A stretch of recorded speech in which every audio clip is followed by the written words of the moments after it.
vemos a un Pablo que está muy atento a mostrar lo que hay en su corazón para este grupo de hermanos romanos, ¿no? Pablo está haciéndose uno con ellos. Prácticamente ustedes saben que para un hombre como Pablo, que venía de un contexto judío, y habíamos hablado de que Roma era la capital del imperio, donde muchos gentiles se habían convertido al evangelio, y Pablo está aquí mostrándonos su corazón, mostrándonos una realidad espiritual, hermanos. Esa realidad de la unidad que hay, de la unidad espiritual que hay con los hermanos. Ahorita estábamos hablando con la hermana Luz acerca de la relación que tuvimos con los hermanos del Ecuador, sobre todo ella, porque Luz no estuvo en esta visita, pero la hermana no conocía directamente a las hermanas de una manera presencial, las hermanas de Quito, y tampoco conocía mucho menos a los hermanos de Ambato, ni siquiera virtualmente. Pero como ella nos daba ese testimonio, bueno, yo me sentí una persona que tenía una relación profunda con estos hermanos, me sentí amada, me sentí acogida. Y eso solamente lo puede hacer la familia de la fe, hermanos. Eso no lo puede usted encontrar en otro nivel. En el ámbito de la naturaleza humana, natural, carnal, siempre vamos a encontrar apreciaciones, vamos a encontrar prevenciones, vamos a encontrar tantas cosas que se presentan que no permiten que el hombre, ese hombre adámico, tenga una buena relación, porque ese hombre adámico es individualista. Entonces, cuando nosotros nos encontramos con los hermanos, así estemos en cualquier lugar, siempre notaremos y experimentaremos ese algo que es más allá de lo natural. Y aquí Pablo nos está dando ese ejemplo, ¿no? Porque Pablo es una persona, es un hijo de Dios que obedeció a la fe del evangelio, y él reconoció a los miembros de la iglesia que estaban en Roma, los reconoció como sus hermanos, y él dice que él desea verlos, quiere alegrarse con ellos. Y sabemos que muchos de esos hermanos de allá de Roma no conocían a Pablo, porque Pablo no fue el que fundó, como lo dijo ahora el hermano Alex, Pablo no fue el que fundó la iglesia en Roma, ¿eh? La iglesia en Roma fue establecida muchísimo antes. Quizás podamos entender que allá, cuando hubo el Pentecostés, hubo ese derramamiento por primera vez del Espíritu Santo en ese cuerpo, en ese grupo corporativo, donde el Espíritu Santo tomó verdaderamente el control de todos estos hermanos que estaban reunidos. Recuerden, los que estaban reunidos fueron tomados por el Espíritu Santo, y vino un don maravilloso de lenguas, donde las lenguas hacían que cada uno hablara en un idioma que podía ser entendido por los que venían de las diferentes regiones donde habían sido dispersos. Y ustedes saben que en esa oportunidad es posible que muchos que estaban allí en Pascua, celebrando la Pascua allá en Jerusalén, seguramente retornaron llenos también de la vida de Dios. Y es probable que así nació la iglesia en Roma. Ahí no tuvo nada que ver Pablo. Pero Pablo se sentía uno con estos hermanos, dado que Pablo tuvo la revelación de lo que era el cuerpo de Cristo. Y esa iglesia era parte del cuerpo de Cristo. Entonces, Pablo no tenía ningún problema en llamarlos sus hermanos. Eran dignos, los romanos eran dignos de respeto y admiración. Y él decía que su fe se divulgaba por todo el mundo. Así termina el versículo 8, ¿no? Cuando dice que vuestra fe se divulga por todo el mundo. Ustedes saben que Roma era la capital de un imperio que tenía muchísimos caminos, y desde Roma muchos hermanos llenos del Espíritu Santo, llenos del Espíritu de Dios, se convirtieron en semillas vivientes que llevaron el evangelio también a todas esas regiones apartadas del imperio. Entonces, mis hermanos, ahí en el versículo 10, como lo decía el hermano Alex, dice que Pablo estaba haciendo rogativas, Imagínense hacer un ruego por esto. ¿Qué era lo que él rogaba? Que tenga de alguna manera un próspero viaje. O sea, ¿cuál era el ruego de Pablo? El ruego de Pablo era ir a tener comunión con los hermanos. Ese era un ruego. No era algo que se le ocurrió a Pablo de un momento a otro. Él quería ir a ver a los hermanos, tener comunión con ellos. El libro de Romanos, de una manera particular, trata de 3 asuntos, para que usted lo apunte, para que usted lo tenga allí presente cuando le estemos llevando a cabo todo el estudio del libro. ¿Cuáles son los 3 asuntos que trata el libro de Romanos? Número 1, el ser justos. ¿Cómo fue que nosotros hemos sido justificados? Eso trata el libro de Romanos, la primera parte, habla de llegar a ser hombres y mujeres que han sido justificados. Ahora, ¿de qué más nos habla el libro de Romanos? Que por haber sido justificados tenemos la vida de Dios dentro de nosotros. Eso también lo trata Pablo en el libro de Romanos como un gran aparte. Él nos dice y nos explica cómo es que tenemos esa vida, porque él va a decir que así como el pecado entró por un hombre, por otro hombre salió. Él nos va a hablar específicamente cómo, después de haber sido justificados, es que llegamos a tener la vida.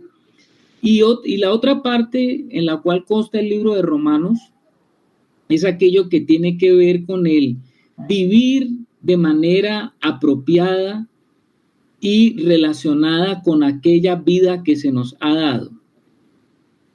O sea, ser justos, tener vida y vivir de manera apropiada la vida que se nos ha dado. Esos son los 3 grandes aspectos que aborda el libro de Romanos y que aborda justamente la explicación de lo que Pablo nos va a dar acerca del Evangelio.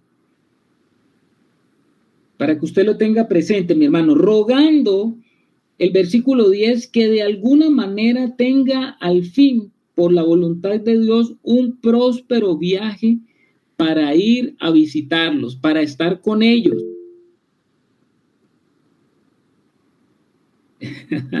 Por ahí Janet nos escribe algo, pero bueno.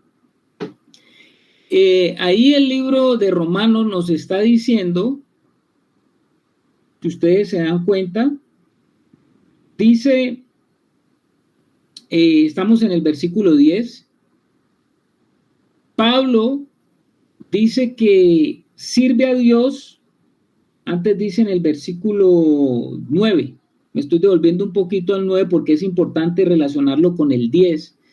Dice Pablo que él sirve a Dios en su espíritu. Esto es muy importante, hermanos, que nosotros, al nivel que estamos caminando, lo vayamos entendiendo. Hay un servicio que hace Pablo. Pablo es un siervo de Dios. Pero él dice aquí en el versículo 9, porque testigo me es Dios a quien sirvo en mi espíritu. Hay un servicio que parte desde el espíritu. Y ese Pablo es el que nos está hablando y le está escribiendo a los romanos. Él no sirve desde su fuerza. Él no sirve desde su naturaleza caída. Él sirve desde el espíritu. Por todo servicio a Dios debe partir desde el espíritu. ¿Por qué él está haciendo este énfasis allí? Porque él está debatiendo seguramente allí con los religiosos, quienes comúnmente pretendían servir a Dios no en el espíritu, sino en la letra, en los formalismos y en las doctrinas. Entonces Pablo está diciendo que este servicio que es por el espíritu, cuando vemos el versículo 10, dice rogando, ese servicio está sustentado, el servicio que no es de la letra, el servicio que no es de la letra tiene que estar sustentado por oración y respaldado por la oración. Ese querer irlos a ver a ellos no era un deseo carnal de Pablo, era un deseo muy espiritual, y por eso es que él dice que estaba orando para poder irlos a ver a ellos. Toda obra espiritual, como lo está mostrando allí la escritura, tiene un sustento en la oración, hermanos. Por eso es que nosotros en la otra oportunidad estábamos hablando cuando el Señor decía, mi casa será llamada casa de oración, una casa fabricada y sustentada con base a la oración. Pablo entendía eso, por eso en el versículo 10 él está diciendo, rogando que de alguna manera tenga al fin, por la voluntad de Dios, un próspero viaje para ir a vosotros.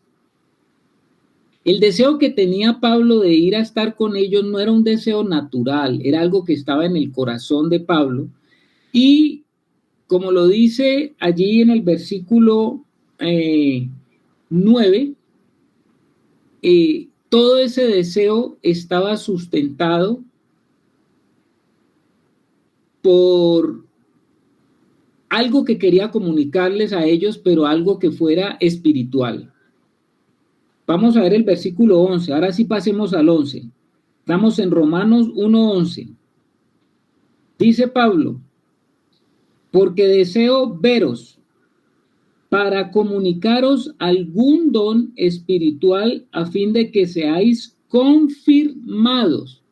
Bueno, ¿qué era lo que Pablo, cuál era el deseo que tenía Pablo? Servir a los hermanos. Nosotros podemos ver que él no estaba interesado en buscar algún beneficio de los hermanos, él no estaba buscando ser ensalzado por los romanos, no estaba pretendiendo algún reconocimiento o alabanza o sentirse superior a ellos. No, él se hacía parte del cuerpo de Cristo, pero quiere él servirles, porque él dice que deseaba verlos para comunicarles algún don espiritual. ¿Y qué es lo que está diciendo? ¿Qué es lo que está queriendo decir Pablo con esto? Él era un apóstol, Pablo era un enviado, ¿no? Un enviado por el mismo Señor Jesús, y como apóstol él podía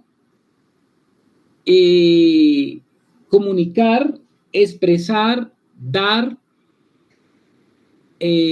o poner en contexto a los hermanos con aquellos que Dios les había entregado. Dice, porque deseo veros para comunicaros algún don espiritual.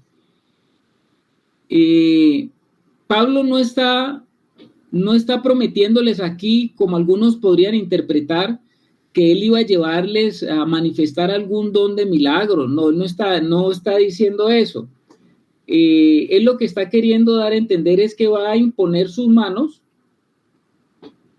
para que en ese servicio que él está, en ese servicio espiritual que él está dando, en ese servicio que él está prestando a la iglesia, él va a permitir, a reconocer, a aprobar en los hermanos y a confirmar a los hermanos en cosas que ellos tenían, y que como él, un hombre conocedor de quién es el Señor, un hombre como conocedor de la vida espiritual, un apóstol de Dios, pues él podía reconocer qué era lo que en verdad venía de Dios en los hermanos. Él no está diciendo que va a hacer una campaña ni que les va a poner las manos para que hablen lenguas. Él no les está colocando las manos para que ellos experimenten cosas místicas, para que ellos caigan al suelo. Eso no es lo que él está permitiendo ni lo que está prometiendo. El deseo es llegar a los hermanos para darles a ellos confirmación.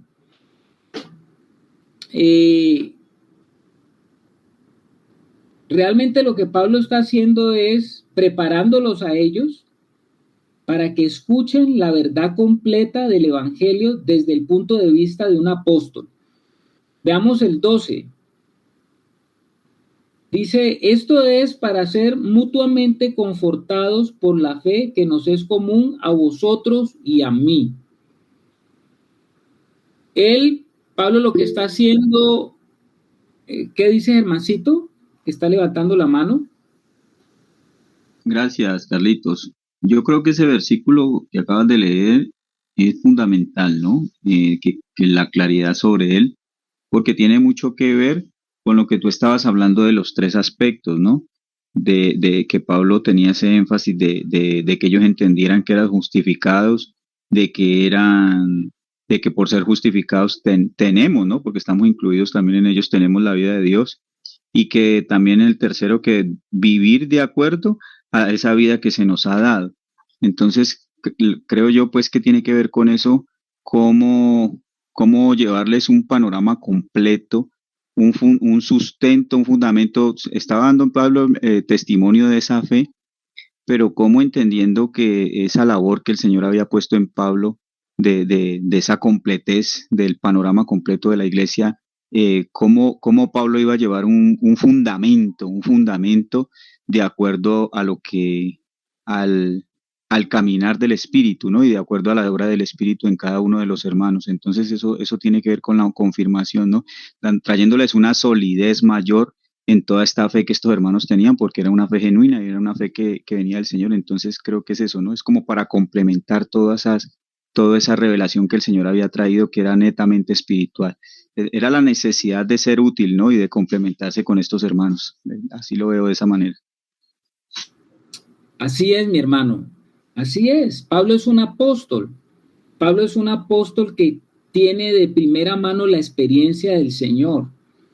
Y seguramente en el camino espiritual nosotros necesitamos ser confirmados por hermanos mayores. Necesitamos ser confirmados, que aquellos hermanos nos ayuden en nuestro caminar espiritual. Nosotros no podemos ser sobradores. Nosotros no podemos decir, sí, yo ya recibí directamente del Señor. No, nosotros necesitamos ser confirmados. Y Pablo lo está diciendo, él mismo. Es que mire la sencillez de Pablo, ¿no?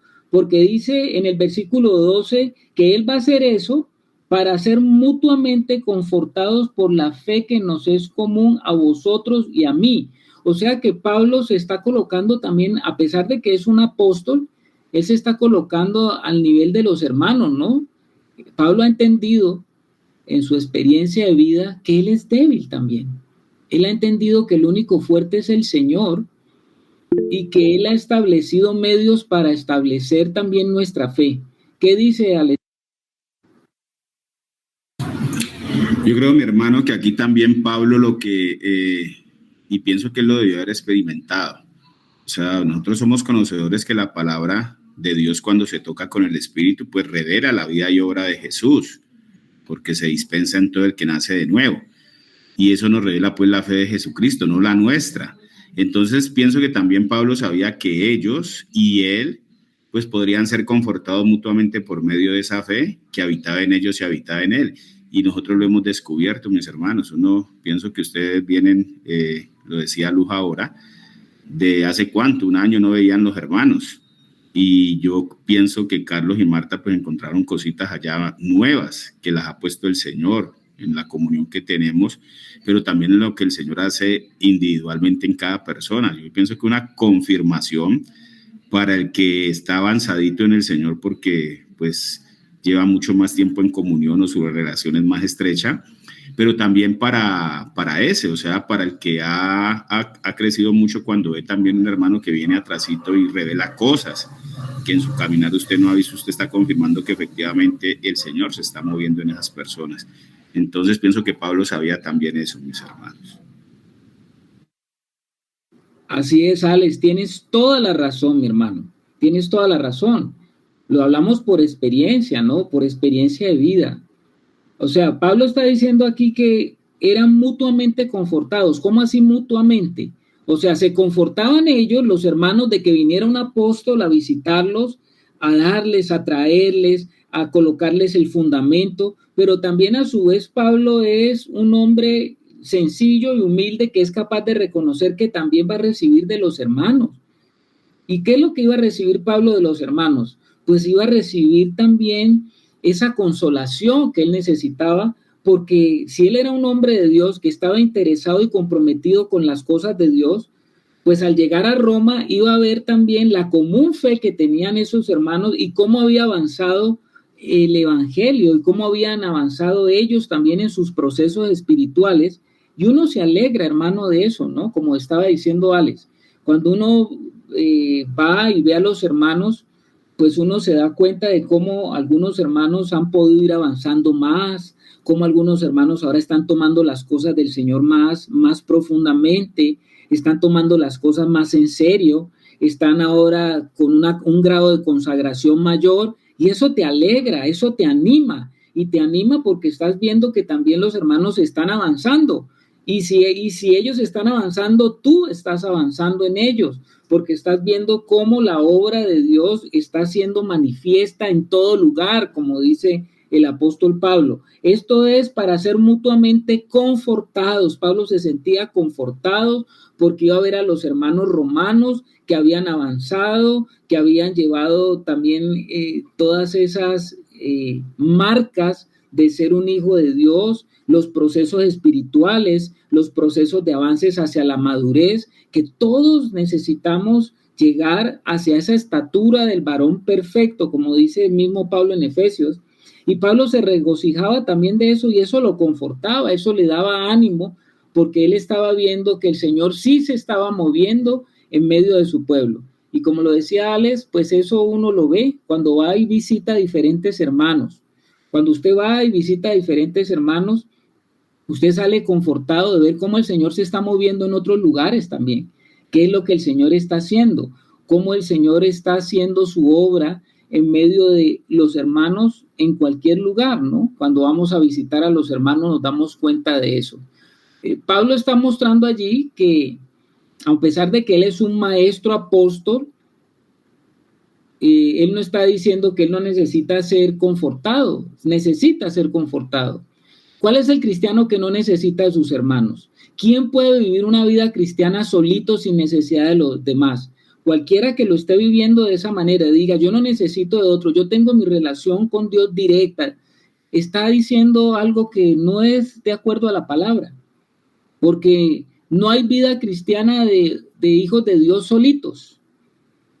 Si el mismo apóstol, imagine, está diciendo esto, que necesita ser confortado con los hermanos, si el mismo apóstol está diciendo que él está siendo también bendecido, porque Pablo había entendido muy claro lo que era la comunión en el cuerpo, cómo era esa relación con los hermanos, cómo era esa edificación y coedificación con los hermanos.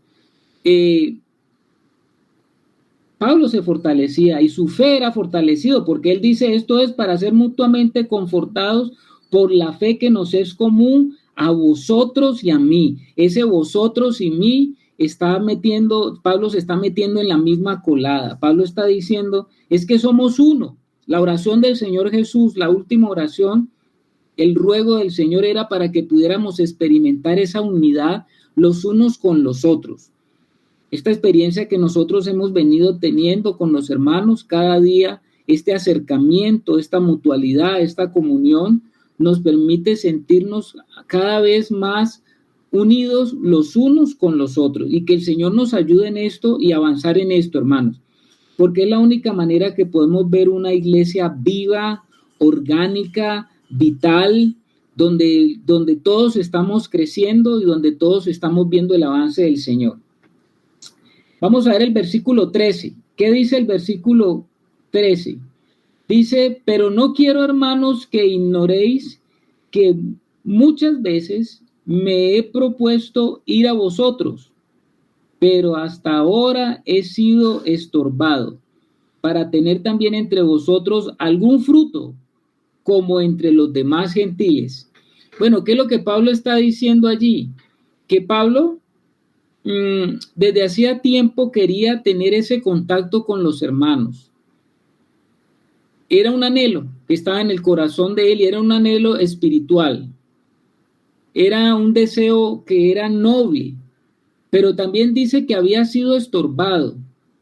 Muchos estudiosos han visto en este paréntesis, porque es algo como aclaratorio que está diciendo Pablo,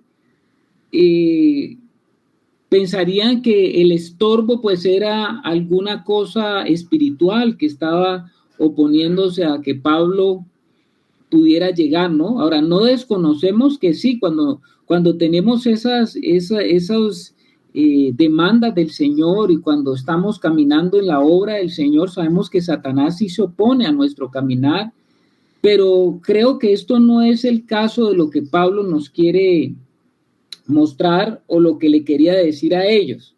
Más bien esto está relacionado, esto de que ha sido estorbado. A ver, si nosotros leemos un poquito Romanos, vámonos allá, Romanos 15 del 17 al 24. Vamos a ver Romanos, porque él va a aclarar allá más adelante a qué se debía ese estorbo. Vamos a ver el capítulo 15. Dice por allá en el versículo 17 del capítulo 15 de Romanos, dice: tengo pues de qué gloriarme en Cristo Jesús en lo que a Dios se refiere, porque no os haría hablar sino de lo que Cristo ha hecho por medio de mí para la obediencia de los gentiles con la palabra y con las obras. Pablo va a hablar de que él estaba llevando el evangelio a los gentiles, pero ese evangelio que él estaba llevando tenía demostraciones de poder, como lo dice el versículo 19, con potencia de señales y prodigios en el poder del Espíritu de Dios, de manera que desde Jerusalén y por los alrededores hasta Ilírico, todo lo he llenado del evangelio de Cristo. Y de esta manera me esforcé a predicar el evangelio, no donde Cristo ya hubiese sido nombrado, para no edificar sobre fundamento ajeno, sino como está escrito: aquellos a quien nunca les fue anunciado acerca de él verán, y los que nunca han oído de él entenderán. Por eso dice el versículo 22, por esta causa me he visto impedido muchas veces de ir a vosotros. Pregunta: entonces, ¿cuál era la razón por la cual Pablo no había podido ir a estar con los romanos? Según lo que acabamos de leer. ¿Qué dicen ustedes? Porque estaba predicando el evangelio en todo lugar. No te escuchamos, Luz. Porque estaba predicando el evangelio en todos los lugares en que podía, donde no había llegado la palabra de Dios, el mensaje de Cristo. ¿Todos estamos de acuerdo con lo que dice la hermana Luz?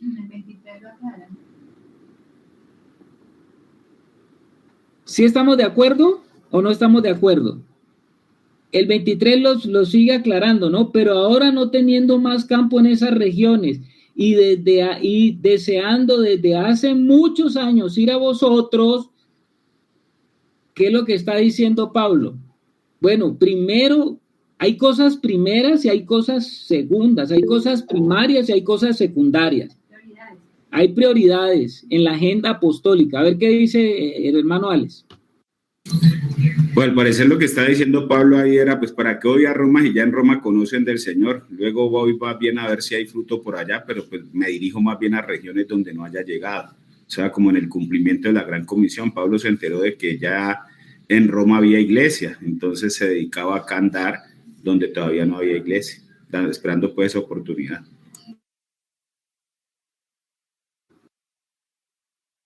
Bueno, ahí estamos hablando de un asunto de prioridades, lo que dice Luz y lo que dice Alex. ¿Cuál era la prioridad del apóstol Pablo? La prioridad del apóstol Pablo era primero, ir a lugares donde no estuviese establecido o donde no se hubiese llevado el evangelio, donde no eran conocedores del evangelio.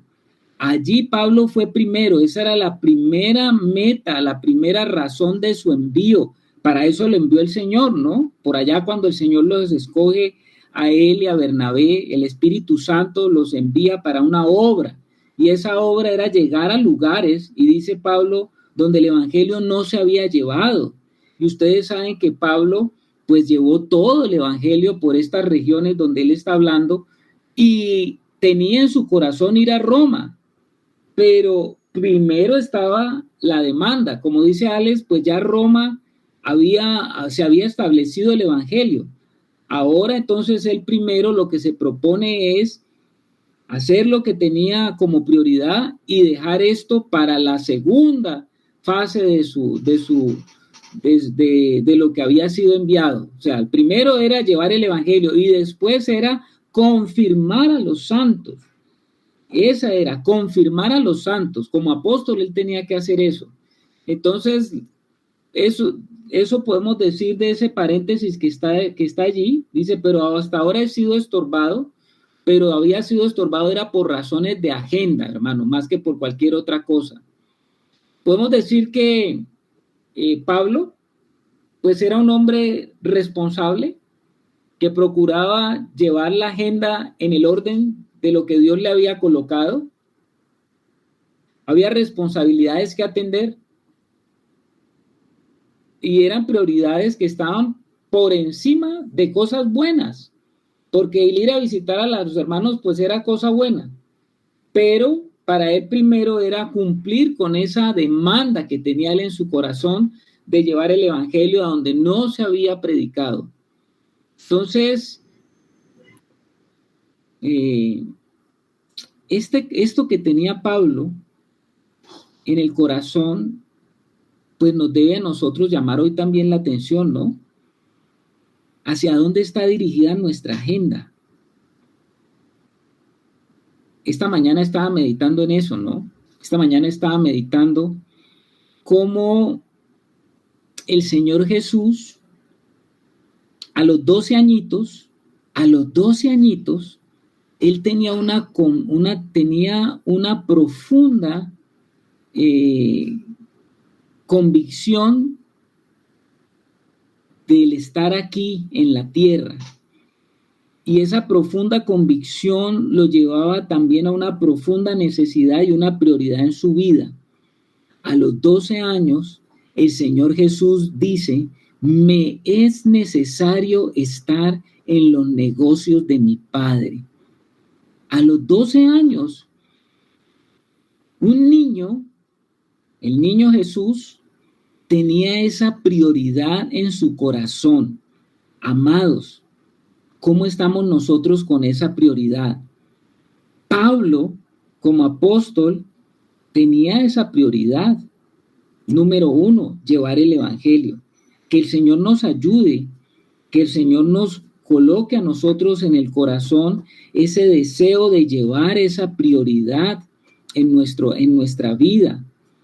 Porque a veces nosotros estamos tan enfocados en nuestras cosas, en nuestros sazones, en nuestras situaciones, en nuestras condiciones, que no nos permite colocar en prioridad lo que tiene que estar en esa prioridad. Por eso no actuamos en esa consecuencia. ¿Qué dice Alex? Ahí en ese versículo 13, mis hermanos, pienso que Pablo está dejando un mensaje más elevado. O sea, Pablo sabía, ya vemos que él entendía que allá en Roma ya muchos habían nacido de nuevo a Cristo.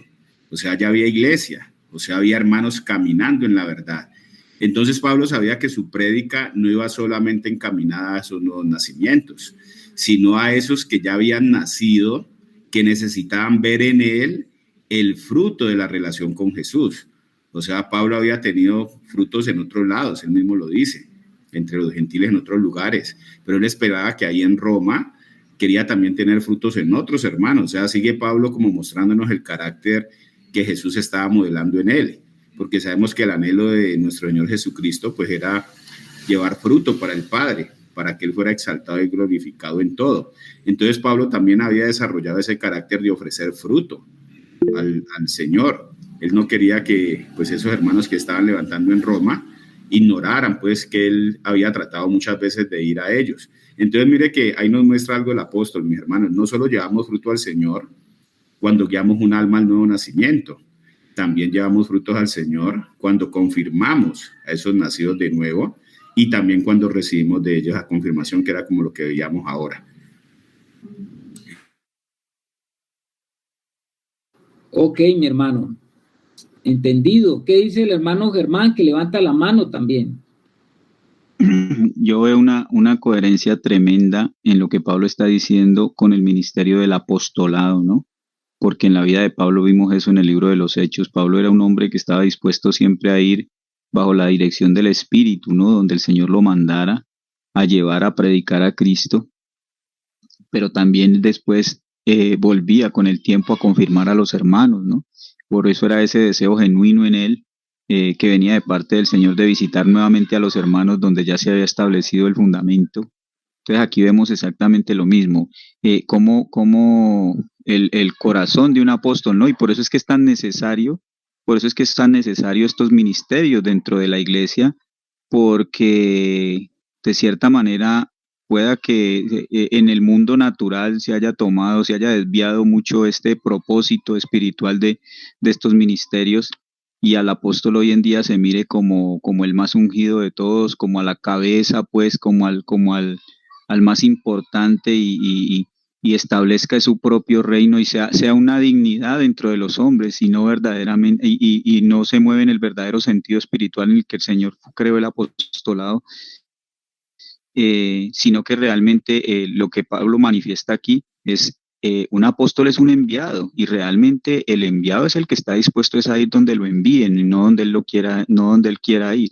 Entonces, sí, había ese deseo genuino de ir donde los hermanos, pero siempre era bajo la obediencia del Espíritu. Entonces, por eso es tan necesario el apóstol, este ministerio del apostolado, para realmente estar en esa sintonía donde el Señor te manda. También es necesario ese pastoreo, ese ministerio del pastorado, donde de cierta manera pues el Señor te pone dentro de ese grupo de hermanos a estarlos pastoreando, a estar en esa labor de pastoreo.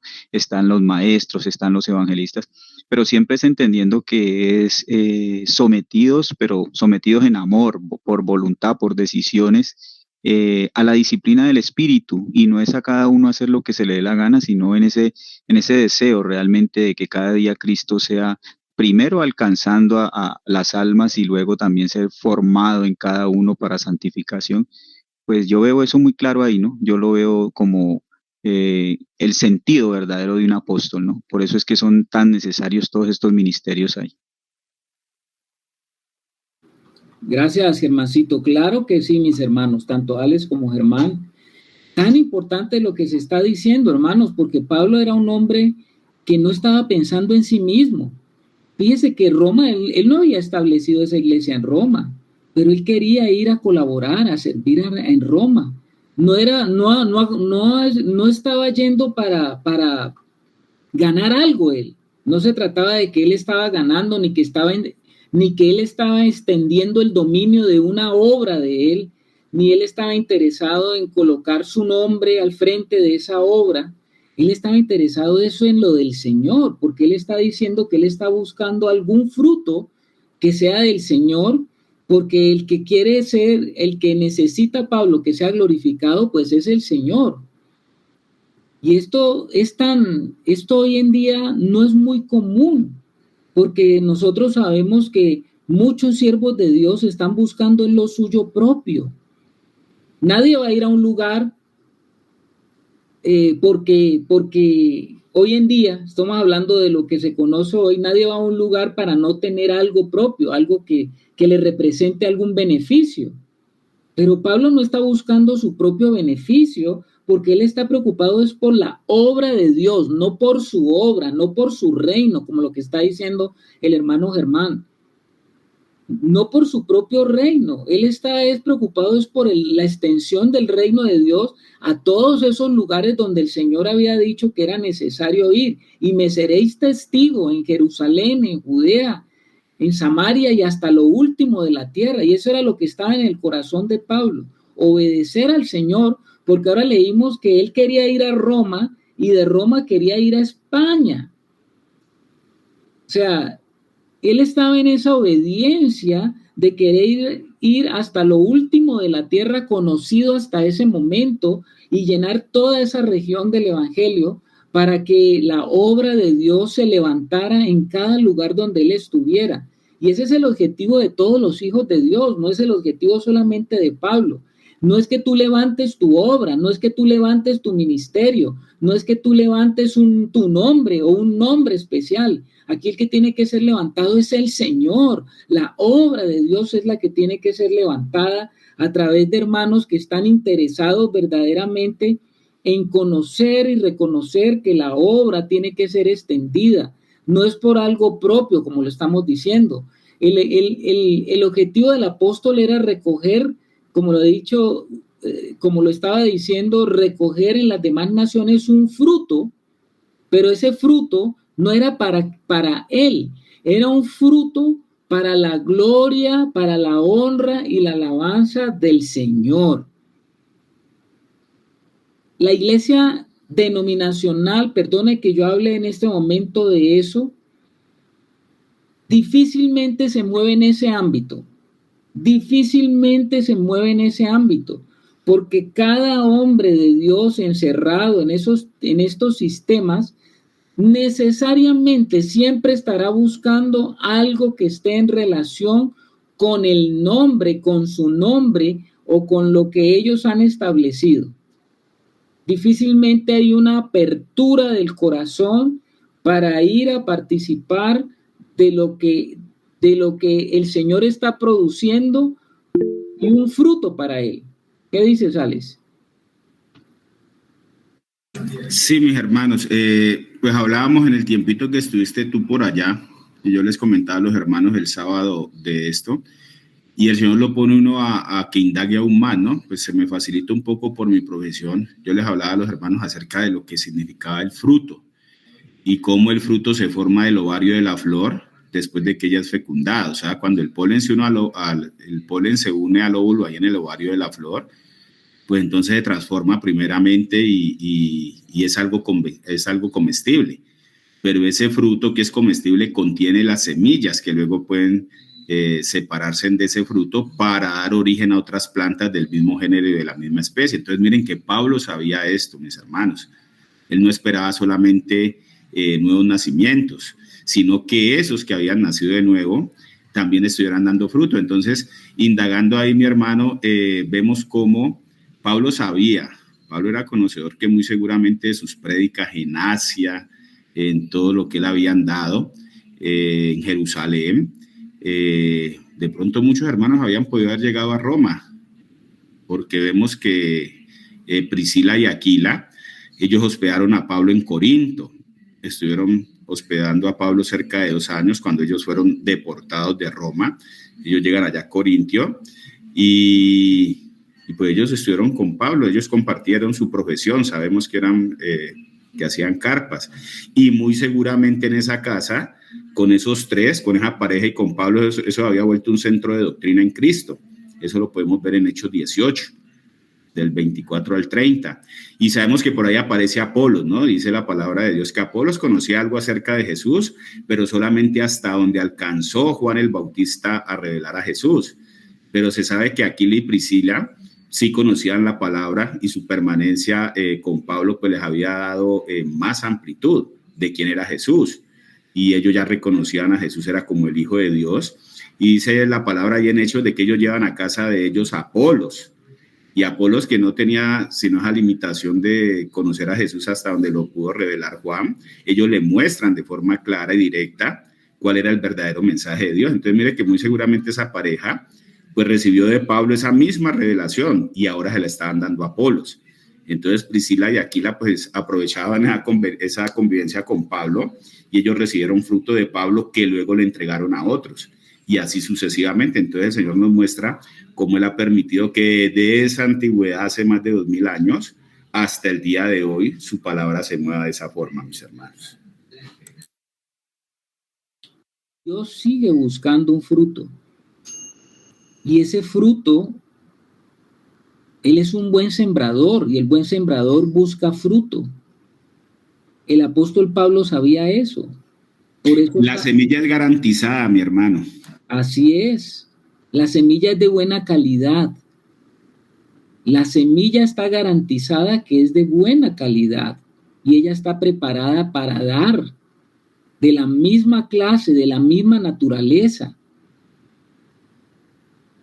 de esa naturaleza que viene de arriba. Pero aquí lo que tiene implicaciones es la tierra. La tierra representa nuestro corazón y eso somos nosotros somos tierra. Y esa semilla ha sido implantada y su manifestación y su reproducción y todo lo que tiene que ver con el ámbito de lo que esa semilla tiene que ser sembrado en buena tierra para que produzca, como dijo el Señor, al 30, al 60 y al 100 por uno. Qué bueno que Pablo, como nos dice aquí, él conocía esto de la ley de la siembra y de la cosecha, y él había sido un sembrador diligente, donde el Señor lo había llevado, él había esparcido la semilla. Nosotros debemos ser llenos de esa misma amonestación y deseo del Espíritu que hay en nosotros, de que la semilla sea esparcida a través de vidas que verdaderamente han sido transformadas. Y Pablo llevó el evangelio por todo su mundo conocido y lo llevó a las principales ciudades, a las capitales principales, para que de esta forma el evangelio fuera llevado rápidamente y fuera esparcido. Y el evangelio se había esparcido y él estaba buscando obtener ese fruto que busca el Señor, porque Pablo decía que él era un colaborador, como todos nosotros estamos llamados a ser colaboradores en el reino. Él dice que él era un colaborador de Dios y estaba interesado en que se produjeran los mejores frutos para el reino de Dios. Por eso leamos los versículos 14 y 15, cuando él dice que él ha llevado, buscando algún fruto, llevando algún fruto, dice el versículo 13, a griegos y a no griegos, a sabios y a no sabios soy deudor. Y el versículo 15, estamos en el Romanos 1, y el versículo 15 es, así que en cuanto a mí, pronto estoy a anunciaros el evangelio también a vosotros que estáis en Roma. Pablo había esparcido el evangelio por toda esa región del Mediterráneo, pero le faltaba ir a Roma como apóstol a explicar acerca del evangelio, porque él quería que ellos, los romanos, estuvieran bien fundamentados en cuanto a la fe que ellos ya habían recibido. Y Pablo va a decir en el versículo 14, dice que su encargo era a los gentiles y que había ido por toda esa región sembrando el evangelio, y dice a griegos y a no griegos, a sabios y a no sabios soy deudor. Cuando nosotros vamos a buscar la traducción más literal de qué es lo que Pablo estaba queriendo decir cuando dice griegos y a no griegos, otras versiones dicen a griegos y a bárbaros. Y la palabra bárbaro es una palabra que a nosotros hoy la utilizamos de pronto entendiendo como una persona violenta, ¿no? Que es de esa forma la entendemos. Pero cuando Pablo está hablando de bárbaro, era lo que en ese momento se conocían como los bárbaros, o sea, los incultos. A eso se refiere la palabra bárbaros, a personas que eran incultas, a personas que venían a Roma de otros lugares o venían al mundo griego, y que ese lenguaje que ellos utilizaban era como un barullo, no se entendía muy bien, no hablaban muy bien, y entonces se les conocía a todos los que eran por fuera del mundo griego, se les conocía como bárbaros. Cualquier extranjero entonces era llamado un bárbaro por el balbuceo que hacían al tratar de hablar en griego. Cuando ellos trataban de hablar en griego se les entendía de esa forma. Entonces, los griegos, por donde esparció Pablo todo el evangelio, por ese Mediterráneo, los griegos creían tener el monopolio de la sabiduría. Acuérdense, de ahí es donde salen los filósofos que nosotros tanto conocemos en la historia. Los griegos de la época se consideraban a sí mismos como los más sabios, los más eruditos, y todos los que llegaban a este mundo griego eran considerados más bien como bárbaros. Entonces dice que Pablo, como lo dice él mismo, se sentía deudor de ambos. Es decir, él se consideraba que tenía que hacer su obra en medio de estos que se consideraban como los más sabios. Por eso es que cuando Pablo llega a Corintios, ustedes han leído la primera de Corintios, que él comienza a hablar de los sabios, ¿no? Que los sabios de este mundo, Dios lo ha confundido y que más bien ha querido mostrar su gloria a lo menospreciado, a lo vil. Eso lo dice Pablo por allá en Primera de Corintios, porque estaba justamente Corintios, era el centro y el epicentro de todo lo que se consideraba como el mundo griego, el mundo de la sabiduría. Entonces Pablo está diciendo que él estaba llamado, sin importar la condición como se consideraban las personas, él estaba llamado a llevar el evangelio a griegos, a bárbaros, a sabios o a incultos, vamos a decirlo de otra manera, y él lo hacía sin ningún problema. O sea que Pablo le llevaba el evangelio tanto a una persona muy culta, muy educada, muy sabio, a como una persona que pudiera ser considerada también muy ignorante, muy baja, muy falta de conocimiento. Dios le había dado una capacidad para ello, ¿no? Y él decía, Pablo, por allá en Corintios, decía que él se hacía a todos en todo, se hacía.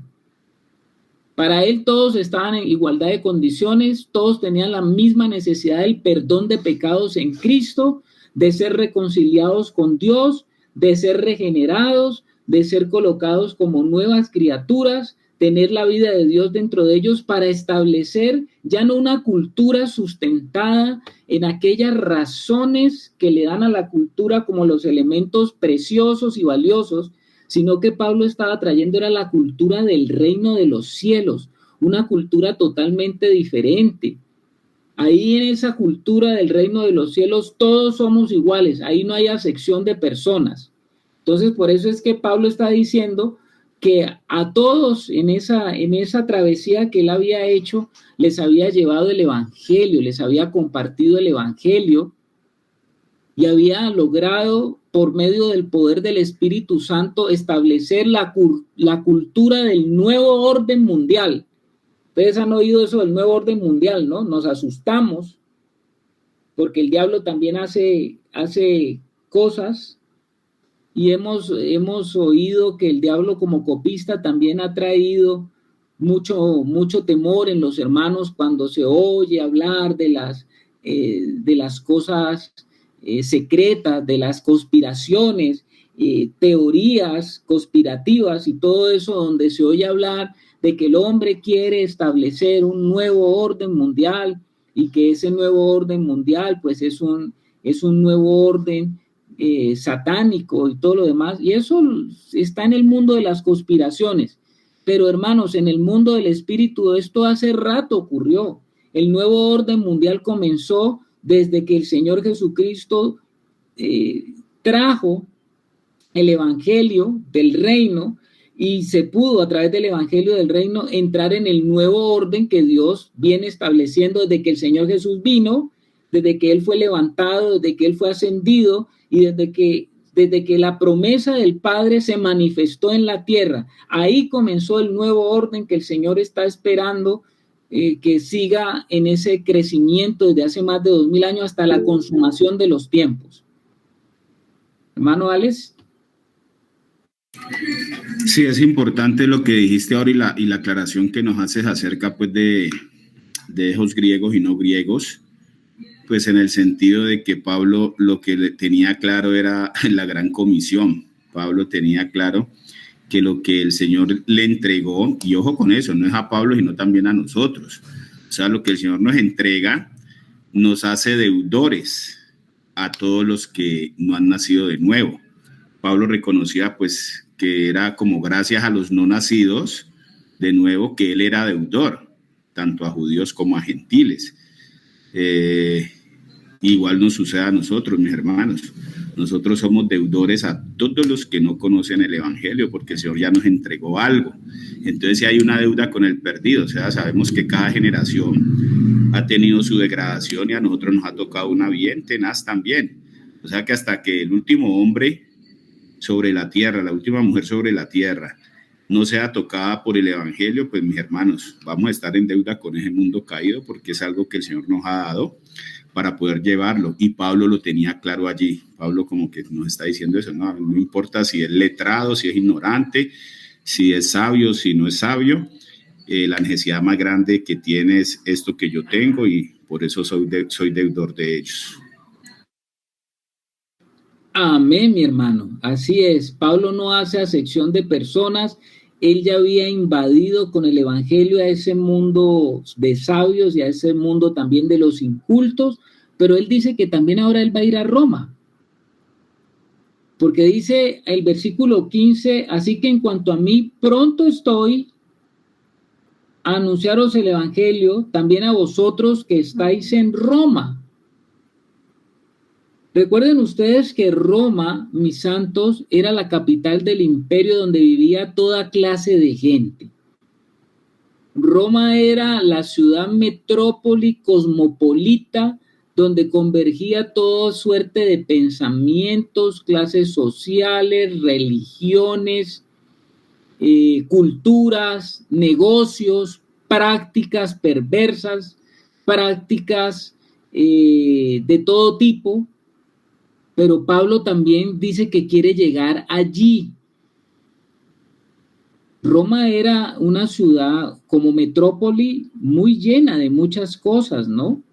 Muy llena de todo lo que era el conglomerado de la cultura, incluyendo a todo lo que Roma había tomado de Grecia, porque Roma retomó mucho de Grecia. Y ahí estaba Pablo llegando y queriendo ir a Roma, porque allí había un remanente, ese remanente que pertenecía a la familia de Dios, con lo que Pablo estaba dispuesto a compartir el evangelio y animar a esta iglesia en esa labor que tiene toda iglesia en medio de la cultura donde está. Llegar nosotros a tomar la responsabilidad de ser sal y luz en donde Dios nos puso. O sea que ahí estaban los romanos y estaban ellos en medio de una cultura tan difícil como era Roma, pero allí los había colocado Dios y eso es lo que Dios nos ha colocado a todos nosotros en la misma situación. Dios tiene un pueblo en todo lugar y nosotros que fuimos puestos en estas grandes ciudades no tenemos desafíos más difíciles que los que tuvieron estos hermanos del primer siglo, a los que el apóstol les escribe su carta. O sea, aquí estamos en Cali, ustedes las hermanas allá están en Quito, metrópolis también, ciudades grandes, cosmopolita, todo tipo de pensamientos, ideas, filosofías, religiones, cultura, pero a todo eso nos ha llamado igual el Señor, no es que sea diferente. Quiera Dios que esa fe que Pablo proclamó, pues sea hoy en día también la misma fe promulgada por todo en este mundo moderno que nos ha correspondido a nosotros. Nosotros tenemos también una deuda generacional y esa deuda generacional está relacionada con la vida donde la estamos viviendo del Señor, la vida del Señor que tenemos hoy. Entonces, ¿que va a haber oposición? Sí. ¿Que van a haber entonces situaciones donde va a haber conflicto por nosotros proclamar el evangelio? Seguramente que sí, pero nuestra fe tiene que ser proclamada y conocida en nuestro barrio, en nuestros centros de trabajo, de estudio, en todo lugar donde Dios nos ha colocado. Que el Señor nos ayude, porque a veces nosotros estamos más mimetizados, más metidos, más partícipes de estar más como en relación a lo que está pasando a nuestro alrededor, como ser indolentes o a veces indiferentes o a veces como metidos solamente en nuestros asuntos y a veces como iglesia también metidos al interior de nuestros asuntos y no estar como atentos a lo que el Señor verdaderamente quiere hacer a través de nosotros. Entonces Pablo, estamos en el versículo 15 de Romanos, hermanos, Romanos 1:15. Dice, así que en cuanto a mí, pronto estoy a anunciaros el evangelio también a vosotros que estáis en Roma. O sea, Pablo no tenía ningún problema de ir al imperio romano. Usted sabe que en Roma estaba el emperador. ¿Y cómo era considerado el emperador? Pues el emperador era considerado como un dios. El famoso saludo al emperador, el famoso Ave César. viva siempre César. Era una exclamación donde denotaba una completa sumisión a ese emperador, donde el emperador era considerado como una divinidad. Los emperadores comenzaron a tener ese tipo de comportamiento y comenzaron a exigir ese tipo ya de adoración. Y cuando Pablo estaba deseoso de ir a Roma, pues él se iba a enfrentar a esa situación. ¿A cuál situación? A la situación de tener que verse enfrentado a una cultura que estaba inmersa en un mundo de adoración política, político-religiosa, a un emperador que tenía el dominio y que podía decidir sobre tu vida si no le gustaba lo que tú estabas haciendo. De igual manera, ahí estaba Pablo, deseoso de ir a confirmar el evangelio, porque el evangelio es otra cosa, mis hermanos. El evangelio no está interesado en las cosas de este mundo. El evangelio es la capacidad que Dios ha dado para que nosotros podamos entrar en otra realidad. Y Pablo es un embajador de la otra realidad. Él no es embajador de estas realidades humanas caídas. Él es embajador de una nueva realidad a la cual estamos llamados a entrar. Unas son las cosas de este mundo y otras son las cosas que vienen de arriba. Una cosa son los reinos de este mundo y otra cosa es el reino de Dios. Y ahí Pablo era consciente de que él era un embajador del reino de Dios y que ese evangelio que él predicaba tenía la capacidad de trasladar a los hombres del reino de las tinieblas, que son los reinos de este mundo, trasladarlos al reino de la luz. Ustedes se imaginan, hermanos, lo que Pablo podía sentir y experimentar como todo un emisario del reino de Dios. Él no se sentía achicopalado, él no se sentía disminuido, por el contrario, él se sentía como un gran emisario del reino de Dios. Y por eso es que él va a hablar en el versículo 16 lo que le escribe a los romanos. ¿Qué es lo que va a decir Pablo en el versículo 16? Léanlo ustedes allí, mis hermanos. El versículo 16, ¿qué es lo que dice Pablo? Pablo iba a ir a Roma, donde estaba el centro del imperio del mundo en aquella época, donde la cultura tenía centrado el poder en el aspecto político y donde usted pues estaba a merced, como les digo, de lo que el emperador pudiera decidir o no. Pero Pablo está diciendo en el versículo 16, porque no me avergüenzo del evangelio. No me avergüenzo del evangelio, está diciendo Pablo. Porque es poder de Dios para salvación a todo aquel que cree, al judío primeramente y también al griego. Preste atención a eso, mis hermanos. Préstenle atención. Pablo dice que él no se avergonzaba del evangelio porque él se sentía un embajador del reino de los cielos, donde él venía a implantar un reino por encima de otro reino. No me avergüenzo del evangelio. ¿Por qué no se avergonzaba del evangelio?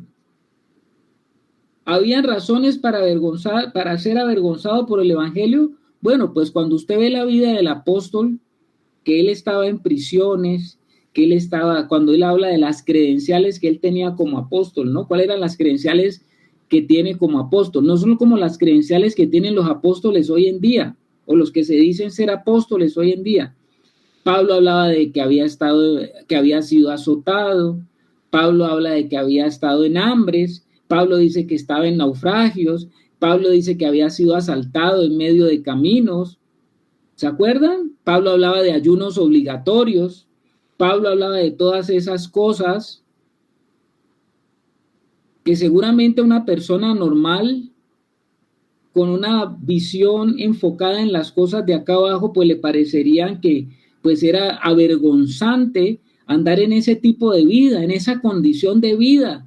Según la óptica que usted lo vea, pues una persona que está viendo a un siervo de Dios pasando semejantes penurias y situaciones, pues usted diría, no, pues qué triste ser verdaderamente de eso que hablaba Pablo, pues qué tristeza, vea, él promulgando cosas y vea cómo está viviendo la vida, en azotes, en cadenas, en prisiones, en situaciones difíciles, en cárceles, en amotinamientos, en pobrezas, todo ese tipo de cosas. No, diría alguna persona, eso no es digno. A mí háblenme de algo que verdaderamente me traiga otro tipo de vida y me muestre una vida sabrosa. Hábleme de otro tipo de vida, no me hable de esa vida. Pero ahí tenemos al apóstol que él dice, no me avergüenzo del evangelio. ¿Y por qué Pablo no se avergüenza del evangelio? Porque él dice, porque el evangelio es poder de Dios para salvación. Para salvación. El evangelio es poder de Dios. Nosotros sabemos que el evangelio, esta salvación a la cual está hablando Pablo, no necesariamente se refiere a que seramos salvos de la condenación de Dios y de la perdición eterna, sino también cuando se habla de salvación en términos de lo que está hablando Pablo es de que vamos a ser salvos de nuestra vida natural, de nuestro yo, de nuestro individualismo, de nuestra naturaleza carnal, de nuestro egocentrismo, de nuestra incapacidad natural de tener las cosas de arriba. De eso es que está hablando Pablo.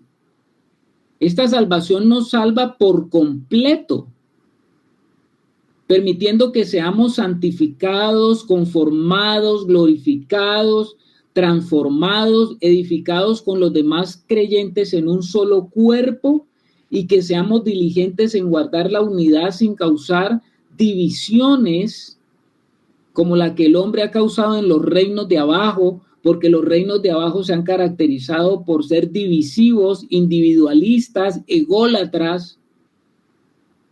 Y ante eso es que Pablo está diciendo que él trae otro evangelio donde rompe con esa individualidad, donde rompe con esa egolatría, donde rompe con esa naturaleza adámica caída que hace que el hombre se mantenga siempre con una visión arrastrada de las cosas de acá abajo de la tierra.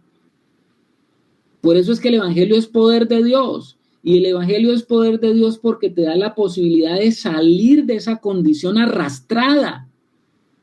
Es una condición totalmente, como dice el apóstol Pablo, de una naturaleza de vientre. Una naturaleza de vientre es una naturaleza que se mueve sobre el piso y que nunca se llena. Por eso el evangelio de Dios es poder de Dios, que da por resultado una salvación plena, completa y máxima. Es poder de Dios, pero ¿para quién es ese poder de Dios? Pablo está diciendo que ese poder de Dios es a todo aquel que cree, al que cree. No es para cualquiera que acepta a un Jesús histórico. El que cree es al que cree en un Jesús viviente, en un Jesús vivo, en una naturaleza viviente que está dispuesta para ser tomada por aquel que cree.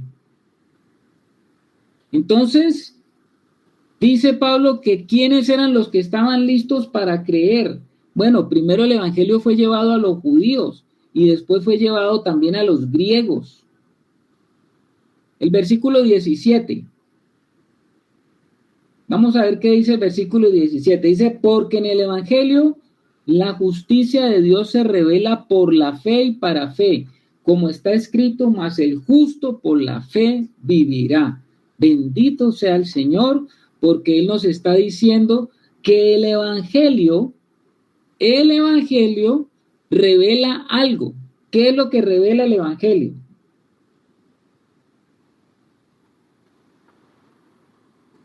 Porque en el evangelio, dice, porque en el evangelio la justicia de Dios se revela por la fe.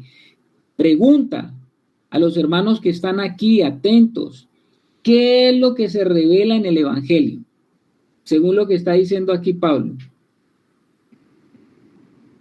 ¿Qué dicen ustedes? ¿Qué es lo que se revela? La justicia de Dios que es por la fe.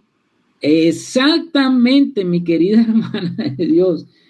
En el Evangelio se revela la justicia de Dios. La justicia de Dios se revela en el Evangelio. ¿Cómo así que la justicia de Dios se revela en el Evangelio? El Evangelio de Dios revela la justicia que proviene de Dios, y la justicia de Dios es Cristo, su Hijo amado, quien Él envió para que fuéramos justificados, porque nosotros somos pecadores, y el Evangelio revela que Dios envió en su justicia al justo, que es su Hijo, sin pecado concebido, vivió sin pecado, estuvo en esta tierra y caminó con nosotros como hombre en un cuerpo como el de nosotros, sujeto a cualquier situación que pudiera llevarlo a pecar, porque era un cuerpo de carne y hueso como el suyo, con toda la naturaleza humana, 100% hombre, como lo fue Jesús. Y Dios decidió que su Hijo viniera aquí como cordero, sin defecto, sin mancha, y que estuviera aquí en esta tierra y pasara por lo que el hombre pasa en este mundo, en este cosmos, en esta vida y en esta realidad creada por el hombre caído, porque el hombre caído es quien ha creado esta manera organizada de vivir la vida desde un punto de vista terreno caído. Y ahí vino Cristo y fue metido en esta condición, y dice que estuvo viviendo en este cuerpo sin pecado y murió justamente por el pecador. Y ahí se revela la justicia de Dios, que hizo a uno justo, lo hizo injusto por causa de nosotros, para que por lo que él vivió, nosotros pudiéramos ser justificados. Dios coge al pecador y lo hace justo. Pero ¿cómo lo hace? Mire, lo está explicando aquí. Porque en el Evangelio la justicia de Dios se revela por fe, no solamente por fe, sino para fe. Esto es tremendo, porque está diciendo que es por medio de la fe que nosotros somos introducidos en esa nueva realidad, y ahora porque estamos en esa fe es que podemos caminar en esa fe.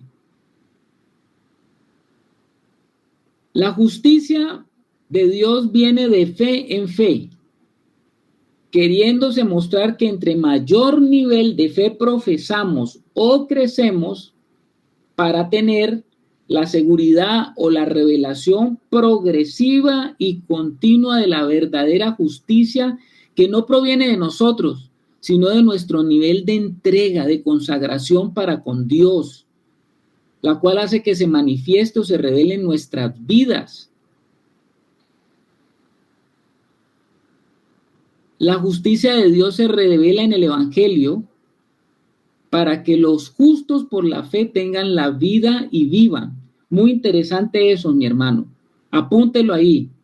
La palabra griega aquí dice, en el versículo dice, como está escrito, mas el justo por la fe vivirá. Este versículo, la palabra griega traducida vivirá, tiene dos aceptaciones, porque también significa vivir y también significa tener vida. Por lo tanto, nosotros podemos traducir este versículo de la siguiente manera, ahí donde dice, mas el justo por la fe vivirá, también podríamos nosotros decir, mas el justo por la fe tendrá vida y vivirá. Las dos cosas podemos entenderlas allí. O sea que solamente quien tiene la fe, quien ha entrado en la fe, puede tener la vida. Y ahora, porque tiene la vida, puede seguir viviendo en esa vida que es por fe, no es de otra manera. Entonces Pablo nos está diciendo aquí que no me avergüenzo del evangelio porque es de Dios para salvación a todo aquel que cree. Esto es para el que cree. El que cree en un Jesús histórico, ya dijimos no. El que cree que Jesús vivió hace 2000 años, no. El que cree que Dios lo va a justificar a usted por la fe, si cree en el Hijo de Dios y si recibe al Hijo de Dios, si lo recibe, porque si lo recibe, entonces ahora puede tener la vida de Dios dentro de usted, porque la vida cristiana se trata de que usted tenga la vida de Dios dentro de usted. No es un concepto, la vida cristiana no es un concepto, la vida cristiana no es una enseñanza solamente, no es algo ideológico, no es un bonito pensamiento, no es una idea que usted tenga de lo que es vivir, no es coger la Biblia y decir yo tengo que vivir de esta manera porque mi religión así lo dice. De eso no es vida cristiana.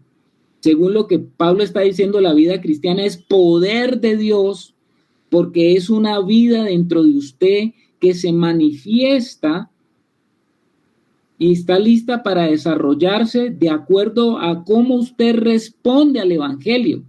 El evangelio tiene la posibilidad de trasladarlo a usted de un tipo de vida a otra vida. Eso es el evangelio, es una vida que ha sido desarrollada por Dios para que usted pueda tener o pueda salir de una realidad y entrar a otra realidad de vida. Eso es el evangelio. Entonces, mis hermanos, yo creo que el apóstol Pablo, por eso es que él va a decir que no se avergonzaba del evangelio. A pesar de todas las situaciones que él estaba viviendo, él sabía de qué era lo que él estaba haciendo. Él estaba transformando un mundo. Él estaba llevando una nueva semilla y una nueva vida para que las personas que creyeran a ese evangelio verdaderamente pudieran recibir esa vida y ser transformadas en una nueva vida, una nueva vida que trae un nuevo orden mundial. Y ese orden es el que se ha estado manifestando hace 2000 años, y ese nuevo orden tiene que ver con la iglesia y el establecimiento del reino de Dios.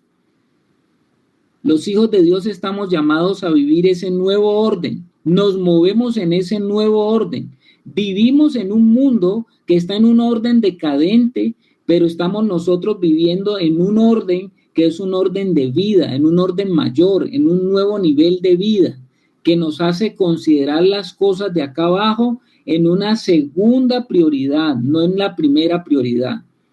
Todos los de este mundo y todos los nacidos de mujer en este mundo nacen con sus ojos puestos en las prioridades del hombre terrenal, del hombre adámico, del hombre caído, el hombre que solamente concibe las cosas desde el punto de vista terrenal, el hombre que no vive, sino que sobrevive, el hombre que puede solamente encontrar descanso en lo que él puede desarrollar con su propia fuerza. Pero el nuevo orden que Dios ha establecido es para aquellos que le creen a Dios, para aquellos que entran en Él, para aquellos que caminan en Él y para aquellos que quieren comenzar a vivir su vida de una manera totalmente diferente. El evangelio, hermanos, es poder de Dios, poder de Dios, poder de Dios.